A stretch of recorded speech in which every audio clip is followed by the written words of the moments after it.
Judah ben Bathyra, or simply Judah Bathyra, was an eminent tanna. He must have lived before the destruction of the temple, since he prevented a pagan in Jerusalem from partaking of the Paschal offering. Thereupon he received the message, "Hail to thee, Rabbi Judah ben Bathyra! Thou livest in Nisibis, but thy net is spread in Jerusalem."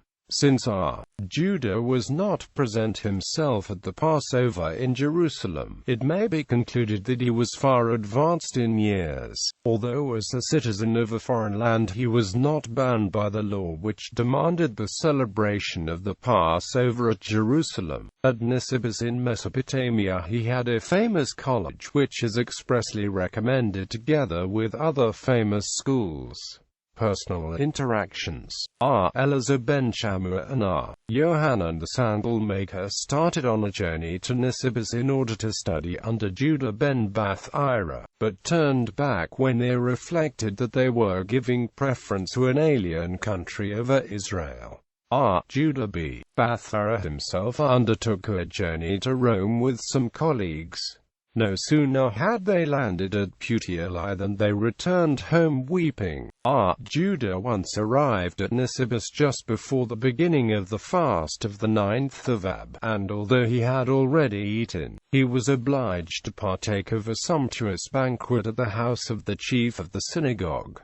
But, most probably, the story is about another Judah ben Bathyra, since Rhiyya is cited among him in the story. Ambiguity of identity. The Mishnah quotes 17, the Baraita about 40, halakot by Judah, and he was also a prolific Aggadist. Since controversies between him and Akiba are frequently mentioned, these being chronologically impossible, the existence of a second Judah b. Bathyra must be assumed, who was probably a grandson of the former, and therefore Akiba's contemporary. It is possible that there existed even a third Judah b. Bathyra, who was a contemporary of Josiah or of Judah 138. See also Midrash Shmuel X. He also seems to have lived at Nisibis. It is evident from the cases quoted in Tosef, Yub, Xii, 11, and Tosef, Ket v.